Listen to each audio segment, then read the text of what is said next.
우리 오늘 말씀 빌립보서 2장 12절입니다. 함께 읽습니다.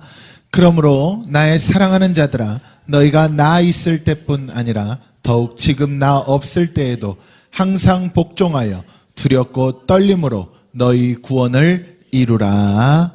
아멘. 할렐루야. 오늘 말씀 제목이 너희 구원을 이루라. 우리가 구원이라는 것을 이야기할 때의 구원은 그 나라 가는 순간까지 우리가 이루어간다. 그렇죠? 구원은 이루어가는 겁니다. 오늘 말씀에서도 성경의 말씀에 나의 사랑하는 자들아, 너희가 나 있을 때뿐 아니라 지금 바울이 이야기하는 거잖아요.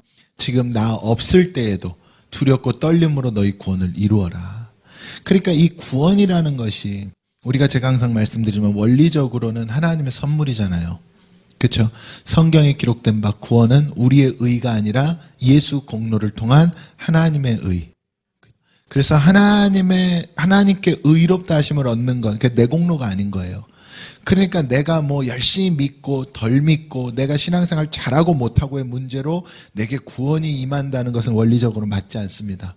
그러면은 조금이라도 더 잘한 사람이 구원받고 못한 사람 지옥 간다? 아니거든요. 그런데 이 구원은 하나님의 의이기 때문에 하나님의 은혜 안에서 이루어지는데, 여기서 이제 더 중요한, 이제 우리가 진짜 신앙인이라면, 이제 진짜 믿음의 사람으로 살아간다면 이 더 여기서 한 발짝 들어가는 신앙생활을 해야 되지 않겠습니까? 그러면 이게 하나님의 은혜라고 한다면 여기서 더 한 발자국 들어갔을 때에는, 그러면 우리가 이 땅에 내가 하나님의 생명을 받고, 자, 우리가 이 땅에 태어날 때 왜 태어났나요? 구원받으려고. 왜 살아갑니까? 구원받으려고. 마지막에 왜 죽습니까? 구원받으려고. 우리는 시작과 끝이 구원으로 시작해서 구원으로 끝나야 됩니다. 그럼 그 과정도 뭐 해야 되는 거예요? 구원이어야 되는 거예요. 과정도. 여러분, 제가 가끔 예전에 말씀드리잖아요. 우리가 죽고 나던가 뭐 이렇게 사람들 죽고 나면 묘비에 보면 몇 년부터 몇 년 이렇게 하는데 그 인생이 뭐 하나로 표현돼요? 대시 하나로 표현되잖아요. 구구절절히 쓰지 않죠. 그 가운데 1980년 대시 2040년 뭐 이렇게 될 수 있겠죠. 2050년 60년 뭐 어떻게든 되겠죠. 그러니까 이 대시 하나로 그 삶이 표현되는데, 제가 이걸 혼자 해석을 했던 거예요. 그러니까 우리가 살았던 인간의 인생이라는 것은, 삶이라는 것은 어떤 한 측면에서는 육의 삶이라는 것이 하나님을 향한 삶이 아니고 땅의 삶이라면 이거는 의미가 없구나. 이게 다른 말로 이야기하면, 여러분 이거는 오해하지 말고 들으셔야 됩니다. 왜냐하면은 우리의 삶이 의미가 없다는 뜻이 아니에요. 우리가 이 땅을 살아갈 때에 구원받은 자로서 하나님의 그 은혜 안에서 구원을 이루는 삶을 살아야 우리의 삶이 의미가 있고 하나님의 창조 섭리 가운데 복된 것이지, 내가 하나님의 은혜 안에 있다고 말하면서도 내가 삶은 구원과 상관없는 삶을 산다? 그러면 그 사람의 끝이 과연 진짜 구원일까라는 합리적인 의심을 할 수밖에 없는 거죠. 그러니까 성경이 우리에게 가르쳐주는 건 명확하잖아요. 하나님의 은혜로 구원을 받았느냐? 그럼 구원받은 자의 삶을 살아라. 이걸 야고보 사도가 뭐라고 이야기했습니까? 믿음을 보이라. 오늘 빌립보서에서 바울도 뭐라 그러는 거예요? 두렵고 떨리는 마음으로 너희 구원을 이루어라. 두렵고 떨리는 심정으로 너희 구원을 이루어라. 이것을 우리에게 이야기한 것이죠. 그러니까 우리가 항상 이야기할 때 우리의 삶 가운데 무엇을 이루는 삶? 구원을 이루어가는 삶. 그래서 제가 최근에 이것을 다시 한번 더 깨닫게 되고, 이 구원이라는 문제에 대해서 참 더 심각하게 깨닫게 된 것 같아요. 그러니까 그랬던 거죠. 구원 하나님께서 주시는 거니까 난 이미 구원 받았다, 이런 마음으로 신앙생활을 했던 것 같아요. 그러니까 내가 뭐 실수도 할 수도 있고 잘못도 할 수 있지만 그 과정 속에서 어차피 나는 한 번 구원, 영원한 구원이니까 구원을 받았으니 내가 그냥 산다는 뜻이 아니라 회개하면 죽는 그 순간까지 우리에겐 회개라는 무기가 있으니까 내가 회개하면 난 천국 가겠지, 이렇게 생각하고 살았는데, 근데 그렇게 살아버리면은요 계속 그 자리에서 반복되는 죄인의 삶밖에 안 되더라고요. 우리가 구원을 이루어간다는 것은 사실상 제가 이제 뒤에서 더 설명하겠지만 내가 구원을 이루어 가려면 궁극적으로는 죄인의 삶에서 벗어나야 됩니다.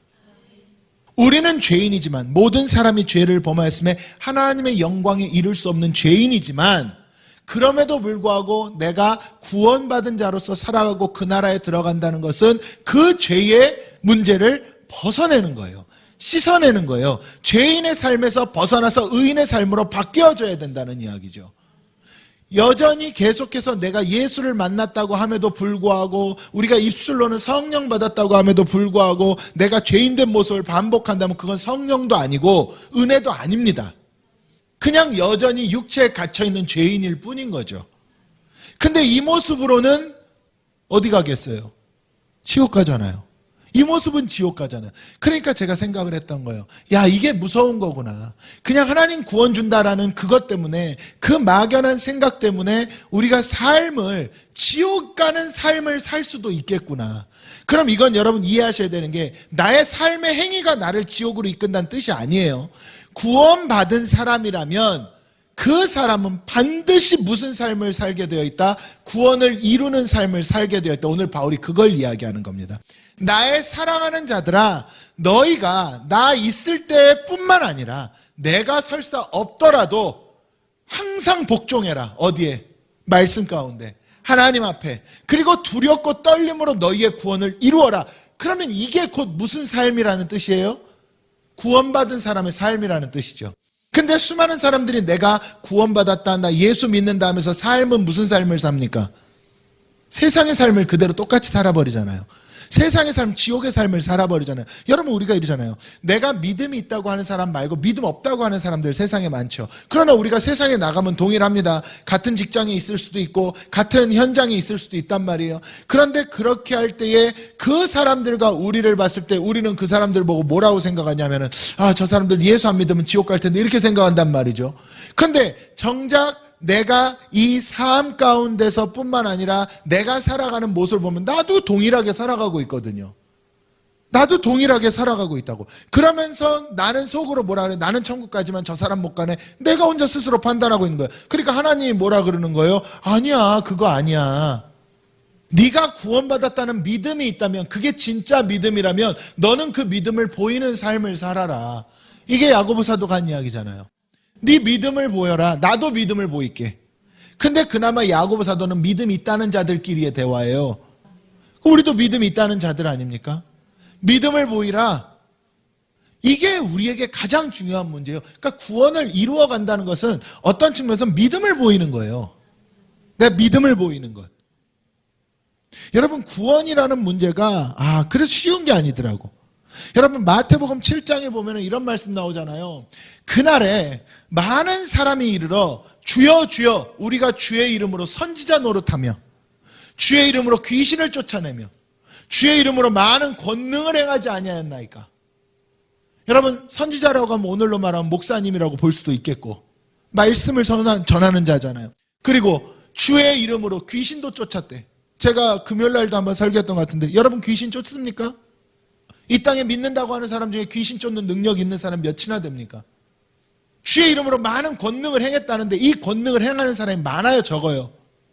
근데 그랬던 사람이, 주여 주여 부르고 살았던 이런 사람이 예수 앞에 갔을 때, 하나님 앞에 갔을 때 마태복음 7장 23절에 뭐라는 거예요? 그때 내가 그들에게 밝히 말하되 내가 너희를 도무지 알지 못한다. 선지자 노릇을 했고 귀신을 쫓아냈고 권능을 행했는데 나 너 누군지 모른다는 거예요.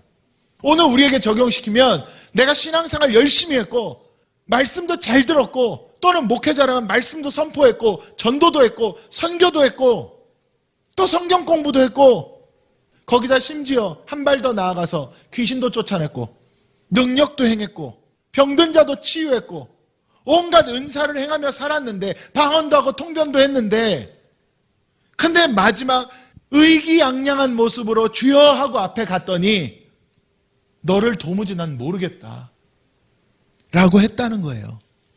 예수님이 하신 말씀이에요. 예수님 설교 가운데 있었던 비유란 말이에요.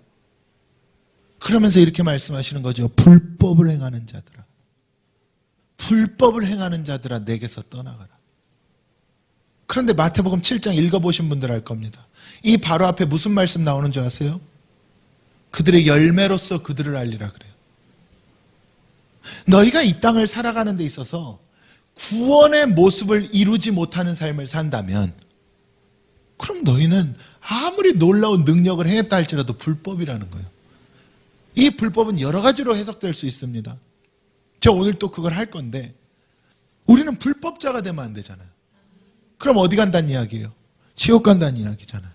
그럼 내가 불법자인지 아닌지는 어디에서 드러나요? 내가 살아있는 동안 내 삶에서 드러나는 거예요. 죽어서 드러나는 게 아니라니까 여러분. 내 삶에서 드러나게 되어 있어요. 저는 삶에서 드러나지 않으면 지옥 가는 거예요. 큰일 나는 거예요. 삶에서 드러나야만 해요. 그래야 내가 지금이라도 드러나야 빨리 깨닫고 돌아올 것 아닙니까? 근데 내가 진짜 여기에 이 비유에 나와 있는 마태복음 7장에 나와 있는 이 비유에 있는 사람들처럼 죽어서 깨달으면 어떻게 되겠어요? 그럼 그때는 기회가 없잖아요. 부자 나사로 사건에서 부자가 나중에 죽고 나서 음부의 고통 가운데 깨달으면 뭐합니까? 기회는 끝난 거거든요. 내가 살아있는 동안에 깨닫고 살아있는 동안에 돌이키고 살아있는 동안에 구원의 삶으로 돌아가야 되는 거예요. 그게 구원받는 자의 삶인 거예요. 그래서 저는요, 정말로 우리가 구원을 이루라. 여러분, 지금 이루지 못하면 나중에도 없는 겁니다. 하나님의 시간은 우리의 시간과 다릅니다. 하나님의 시간은 처음이 마지막이 처음이고 하나님의 시간엔 경계가 없어요. 하나님은. 그러니까 하나님을 주관자라 표현하는 것이 알파 오메가라 표현하는 것이 하나님의 시간은요 흐르는 것이 아닙니다. 하나님의 시간은 이미 완성된 시간을 하나님을 움직이고 계시는 거예요. 근데 우리에겐 시간이 어떻게 됩니까? 선으로 흐르잖아요. 직선으로.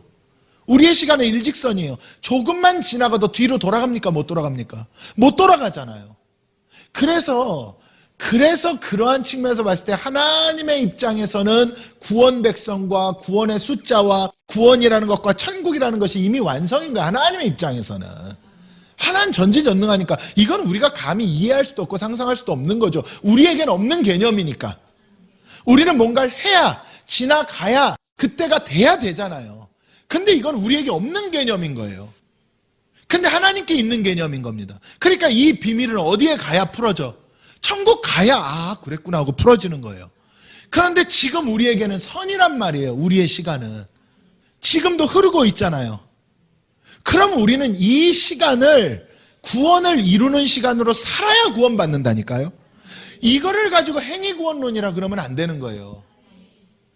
그러면 이게 어떻게 완성되느냐? 하나님의 입장에서 구원이 완성되어진 사람은 중간에 때로는 실수했을 수도 있고 아니면 몰랐던 시절도 있을 수 있지만 결국에는 내가 제자리를 찾아서 그 흘러가는 시간 가운데 죽는 그 순간까지 구원받는 그 순간까지 그 구원을 완성시키며 살아가 이루면서 끊임없이 할렐루야. 이게 우리에게 주어진 구원받은 자의 삶인 거예요. 제가 이번에 이걸 알고 있었지만 다시 한번 깨달으면서 저 개인적으로 너무나 놀랐고 또다시 놀랐고 그러니까 우리가 신앙생활 하다 보면은요 신앙생활 특히 오래 하다 보면은 이 구원의 문제에 대해서 무뎌진단 말이죠. 나는 당연히 천국 갈 거라 생각하고 나는 당연히 구원받는다 생각을 하니까 심지어 영적으로 신앙생활 하다 보면 구원의 원리가 뭔지를 알게 되니까 더 그게 무뎌지는 거예요. 오히려 율법처럼 행위로 구원받아야 된다라고 막 한다면 선하게 착하게 도덕적으로 그렇게 살아야 구원받는다고 한다면 오히려 그거에 대한 경각심이라도 있을 텐데 이게 영적으로 신앙생활 하다 보면 모든 것은 하나님으로부터 왔고 하나님으로 돌아가고 하나님의 섭리 가운데 이루어지고 그리고 그것을 더 영으로 보다 보면 구원은 내 공로가 1도 없고 하나님께서 이미 완성시키고 이룬 거거든. 창세 때부터 이루신 거거든요. 구원은 하나님이 이미. 이거를 알다 보니까 나는 구원받겠지. 나 지금 믿고 있으니까. 나 지금 방언도 하고 통변도 하니까. 나 지금 하나님 앞에 기도하고 살고 뭐하고 살고 하니까. 이렇게 생각한단 말이죠. 이게 여러분 우리에게 최고의 독소입니다. 왜 그런지를 제가 오늘 설교 가운데 보는 거예요. 자 보세요. 너희 구원을 이루라 그랬죠. 그럼 내가 구원을 이루려면 어떻게 해야 되느냐? 우리 구원을 이루어 가야 되잖아요. 그럼 첫째로 어떻게 해야 되느냐? 진짜로 내가 죄인인 줄을 알아야 돼요. 여러분 제가 아까 그랬죠. 마태복음 7장에 뭐라 그랬다고요? 내가 너희를 도무지 알지 못하니 불법을 행하는 자들아 내게서 떠나가라. 여러분 하나님 앞에서의 가장 큰 불법이 뭐겠습니까? 내가 죄인인 줄 모르는 거예요. 그러니까 제가 생각을 해본 거죠. 저도 목사니까.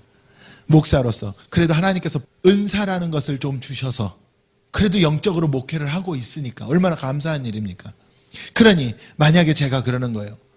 주여, 내가 목사였고 귀신도 쫓아낸 적이 있고 능력도 행하고 병도 고친 적이 있습니다. 저요 방언도 했고요, 통변도 했고요, 투시도 했고요, 예언도 했습니다. 신유의 능력도 하나님이 주셔서 정말로 목회하는 동안에 잘 사용했습니다. 하나님 이제 아버지의 품에 안기겠습니다. 근데 그때 하나님이 저한테 난 너 모르겠다.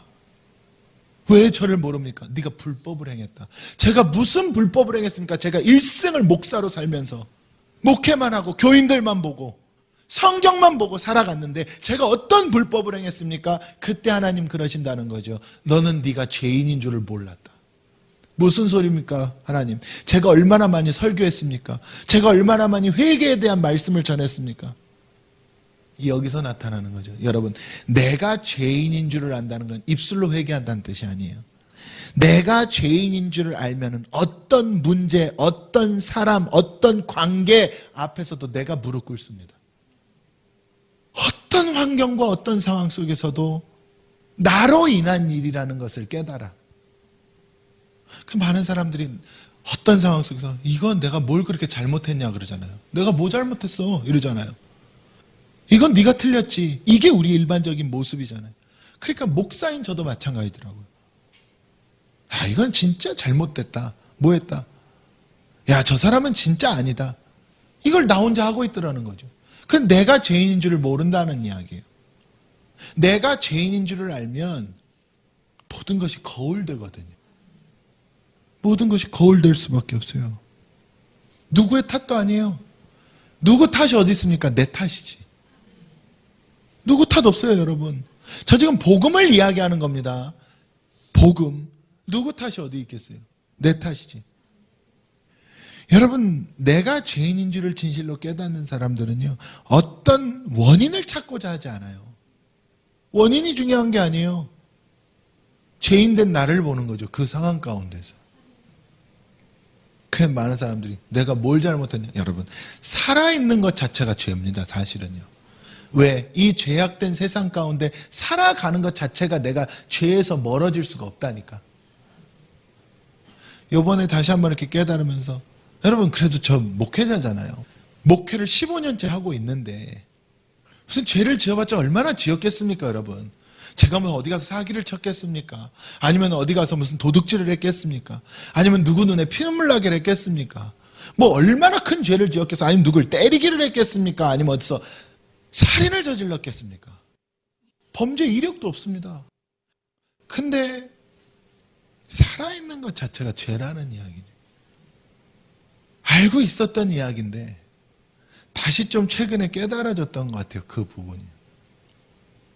제가 그래서 그 고백했었잖아요. 제가 좋아하는 찬양 가사 가운데 목회를 하다 보니까 입술은 점점 누구 닮아가는지 아세요? 예수님 닮아갑니다. 제가 목사가 되다 보니까 입술은 점점 뭐 닮아가? 주님 닮아가요. 근데 이 속에는 아직도 추해. 그러니까 그 찬양의 가사 가운데 참 낮의 해처럼 밤의 달처럼 그 가사 가운데 뭐라 그래요? 나의 입술은 주님 닮은 듯하나 내 맘은 아직도 추하여. 그죠? 결국에는 뭐예요? 받을 사랑만 계수하고 있으니 예수여 나를 도와주소서. 결국에는요, 내가 이렇다 저렇다 해도 나는 죄인이에요, 죄인. 이 죄에서 벗어날 수가 없는 거죠. 저 진짜 잘 알고 있었거든요, 이 원리를. 근데 진짜 최근에 야, 네가 아직도 그 죄성을 못 뽑았구나. 다 이게 목회를 하다 보니까요, 목회를 안 할 때는 스트레스가 부으면 화를 내잖아요. 혈기를 부리잖아요. 근데 이제 목회를 하다 보니까 이거를 더 뭐 하게 돼요? 누르게 되고. 그럴 수밖에 없잖아요. 그러니까 목사님들이 왜 병이 많이 걸리는지를 알겠어요. 근데 그런 모습을 보면서 제가 또 회개를 하게 되더라고요. 네 안에 네가 강하면 아직도 꺾이지를 못해서 스스로 힘들어하는구나. 설교는 그렇게 하잖아요. 내가 죄인이면은 그럴 수 없다고. 내가 죄인인 줄 알면 그럴 수 없다고. 내가 죄인인 줄 알면은 기분 나쁠 수 없더라는 거예요, 사실은. 그러니 예수님 뭐라 그러셨어요? 이 말이 이제 조금 이해가 돼요. 목회 15년 하니까 이제 조금 이해가 돼요. 누가 네 뺨을 때리면 반대 뺨을 돌려대라고. 이제 조금 이해가 되는 거예요. 어떻게 그게 될까? 아니, 뺨 맞은 건 난데 억울하잖아요. 여기서 뺨 맞고 그 앞에서 티 났는데도 딴 데 가서라도 해야 뭔가가 해소가 되는데, 근데 성경에 뭐라 그런 거예요? 반대 뺨을 돌려대래. 그게 무슨 말이야? 여러분, 인간적으로 납득이 됩니까? 아니, 한 대 맞아주고 참아라면은 오케이, 납득하겠어. 근데 반대 뺨을 내어주래. 그 제가 깨달았던 거예요. 그래, 내가 뺨을 맞는 순간 네가 뭔 줄을 알았냐? 나 죄인이어서 맞았구나. 여러분, 이거 복음으로 이해하십시오. 복음으로. 그러면은 그 딱 맞는 순간에 내가 억울한 게 아니야. 내가 뭘 잘못했다고 맞았어가 아니라 거기서 또다시 뭘 본다는 이야기예요. 그래, 내가 죄인이구나. 이렇게 맞을 수밖에 없는 뭐구나? 죄인이구나. 그러니까 7번씩 70번 어떻게 용서하는 거예요? 그래, 저 사람은 저 죄 한 가지를 지었지만 나는 저 사람보다 7배, 7배, 70배 더한 죄인인데, 만약에 하나님이 나를 용서하지 않으셨다면 나는 벌써 지옥에 떨어졌을 텐데, 하나님 나를 용서해 주셔서 살아가는데, 근데 내가 저 사람을 왜 용서 못하겠는가? 이 의미로 우리에게 가르치신 말씀이란 말이죠. 그럼 이 모든 것이 이루어지려면 무엇에서 출발하는 거예요? 내가 죄인인 줄 모르면 안 돼. 내가 죄인인 줄 모르니까 이것도 마음에 안 들고 저것도 마음에 안 들고, 이거는 내가 억울하고 저것도 어떻고 전부 나만 살아가지고 얼마나 우습습니까? 기분 조금 좋으면 하하호호 하다가 기분 조금 나면 팍 하고, 이게 우리의 모습인데, 적어도 복음 가운데 들어온 우리는, 구원 안에 있는 우리는, 구원을 이루어가는 우리는 그 모습은 아니어야 되는 거죠. 그래서 바울이 그랬던 것 같아요. 오늘 말씀에 두렵고 떨림으로 구원을 이루라고. 신앙생활 여러분, 두렵고 떨림으로 해야 됩니다. 믿음 생활. 둘째로는요, 우리의 구원을 이룬다는 건, 여러분 이사야서 59장에 보면 이런 말씀 나와요. 여호와의 손이 짧아 구원하지 못하심도 아니고 귀가 둔하여서 듣지 못하심도 아니래요. 여호와께서 우리를 구원하시는데 그 구원의 일은 하나님이 구원을 하고 안 하고의 문제가 하나님이 능력이 부족해서 그런 것도 아니고 모르셔서 그런 것도 아니란 이야기예요. 이사야서 59장 2절에 오직 너희 죄악이 너희와 너희 하나님 사이를 갈라놓았대. 너희의 뭐가?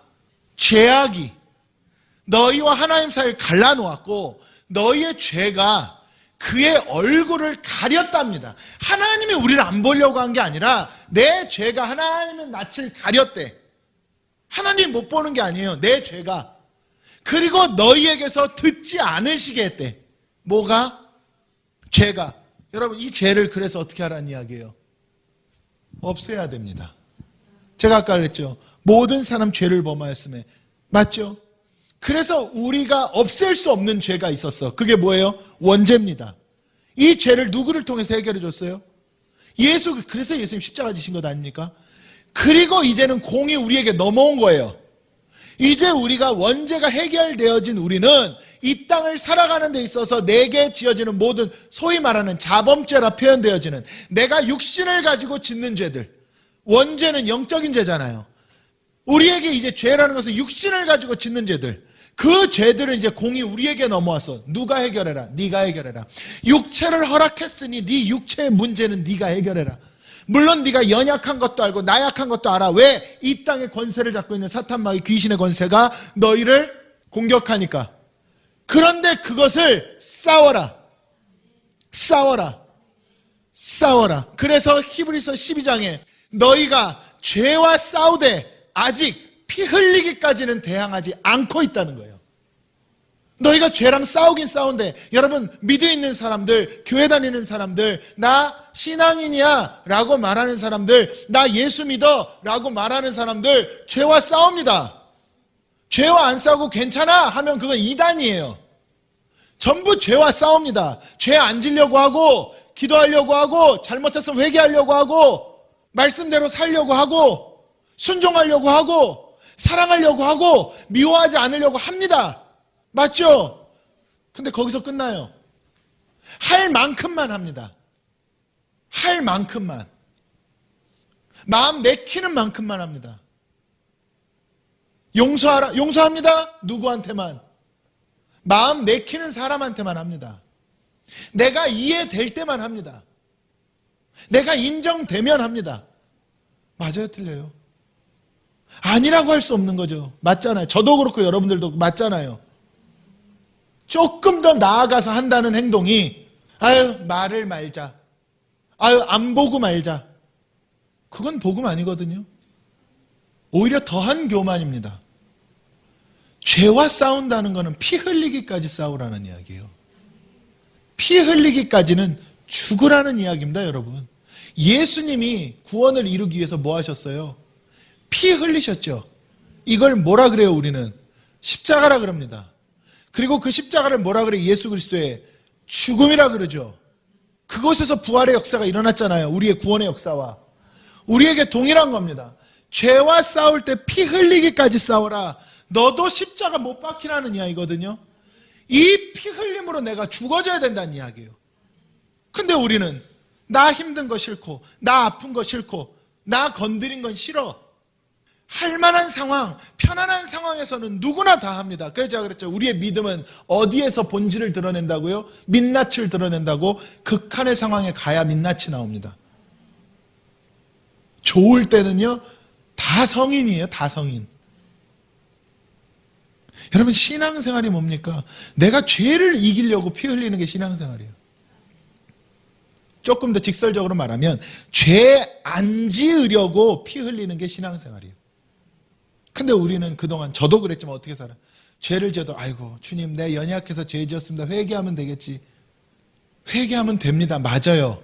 회개하면 돼. 왜 회개하면 되는지 아세요?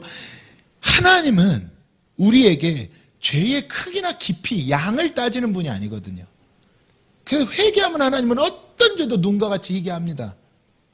그러면 내가 회개한 죄는 반복되면 안 돼요. 여러분, 세상에서도 뭐라 그럽니까? 한 번, 두 번은 실수일 수 있어요. 근데 계속 실수하면 뭐예요? 그 사람 모습이라 그러잖아요. 여러분, 세상에서 그렇게 잣대 안 들이댑니까? 사회생활 하시면서 안 그러세요? 한 번, 두 번, 그래 3, 4번이다. 3번까지는 봐줄 수 있다. 근데 10번, 20번 실수하면 그 일 안 시키잖아요. 다시는. 가능하면 자르고 내보내고. 근데 우리가 그것보다 훨씬 더 큰 문제인 죄의 문제 앞에서는 100번이고 1000번이고 10,000번이고 가벼워요. 여러분, 죄의 문제, 피 흘린다는 거는요, 내가 만약에 잘못해서 회개를 했잖아요, 다시는 반복하지 않는 그 죽음의 각오가 필요한 거예요. 내가 다시는 이 죄를 짓지 않겠다. 하나님, 나를 용서하소서. 할렐루야. 죄가 얼마나 무서운지 아세요? 여러분, 저도 똑같이 받는 거예요. 여러분이나 저나 동일한 죄인이니까 죄가 얼마나 무서운지 아시죠? 다윗이 하나님께 가장 사랑받았던 왕이었어요. 여러분, 다윗만큼 하나님한테 사랑받았던 사람이 또 있을까 싶을 정도로 사랑받았던 사람이에요. 근데 이 다윗이 죄를 짓는 사건이 있었잖아요. 물론 일생 속에 죄가 있었지만 하나님께 징계를 받는 사건이 있었잖아요. 다윗의 일생의 징계는 저는 개인적으로 크게 2번이라고 봅니다. 한 번은 어떤 징계가 있었고, 밧세바 사건. 근데 여러분 아시죠? 징계라는 것은 하나님의 입장에서는 또다시 합력하여 선을 이루어요. 이가 깨닫고 돌아오면. 이제 나중에 제가 이 밧세바 사건 또 한번 설명할 기회 있으면 설명할게요. 다시 밧세바를 취하는 그 사건 속에 우리아를 죽이잖아요. 그 사건을 통해서 첫 번째 징계를 받습니다. 아들이 죽어요. 첫 아들이 죽고, 그 그 다음에 또 하나는 나중에 훗날 네 왕자를 뺏긴과 동시에 뭐 한다 그래요? 너의 후궁들과 백주 대낮에 욕을 보인다. 그 압살롬을 통해서 그대로 이루어지죠. 나중에. 이게 밧세바 사건을 통한 첫 번째 징계고, 두 번째는 네가 원하든 원하지 않든 일생을 살아오면서 칼에 너무 뭘 많이 묻혔어? 피를 너무 많이 묻혔어. 그래서 너는 뭐 지을 수가 없다? 그래요. 성전 지을 수가 없다. 이게 다윗에게는 제가 보는 거예요. 일생의 가장 큰 두 가지의 징계입니다. 다윗에게 가장 아팠던 두 가지. 죄는 이런 거예요, 여러분. 근데 다윗이 밧세바제 회개했어요, 안 했어요? 이 회개를 보면 여러분, 회개의 어떻게 보면은요, 끝판왕입니다. 회개의 정석이라는 말이 아니라 이건 정석이라 할 수 없어요. 회개의 끝이야. 어느 정도입니까? 하나님 살려주소서. 근데 뭐라는 거예요? 내 뜻대로 마시고 아버지 뜻대로 하소서인 거예요. 이게 죽고 나니까 일어나서 바로 회복을 해. 불가능한 일이야. 우리는 살아야 회복하지. 죽으면 폐인되잖아요. 근데 다윗은 바로 회복을 해. 신하들이 물어보죠. 아니 왕이시여 어떻게 그럽니까?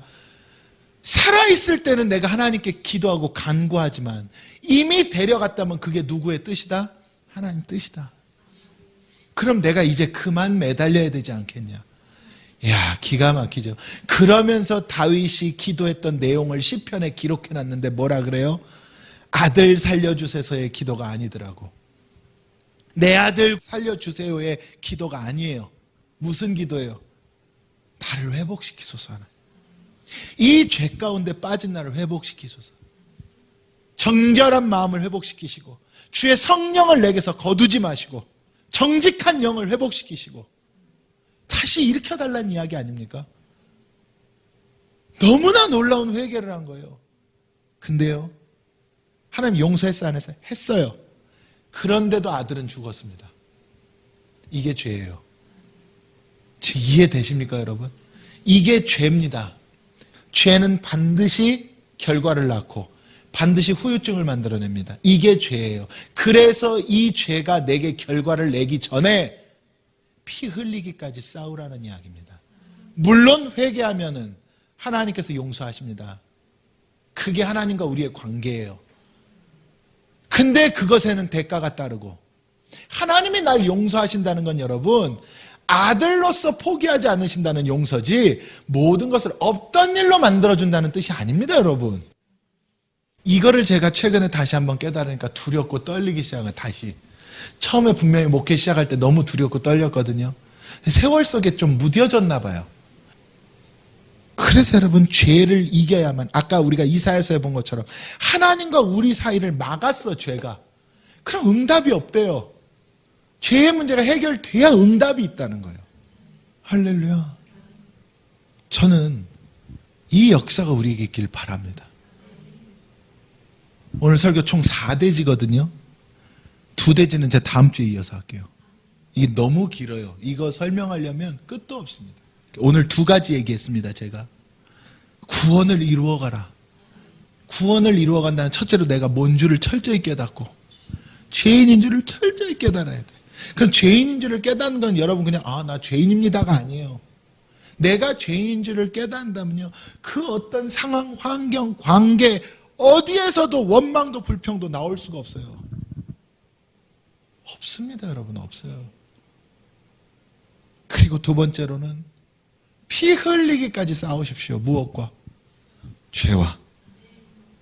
그냥 대충이 아니라 그냥 회개합니다, 주여 용서하소서. 어떤 분들은 잘나고 밤에 딱 누워가지고 하나님 오늘 하루 제가 알고 지은 죄 모르고 지은 죄 전부 회개합니다, 용서하소서. 그러니 죄에 갇힌 삶을 살죠. 그게 무슨 삶이에요? 반복되는 삶. 죄에 갇혀 있으니까 근근히 신앙생활은 할지 몰라도 뭐가 안 일어나요? 그냥 역사라 그러면 안 돼. 세상의 역사는 일어나봤자 아무 의미 없습니다. 하나님의 역사가 안 일어나는 거예요.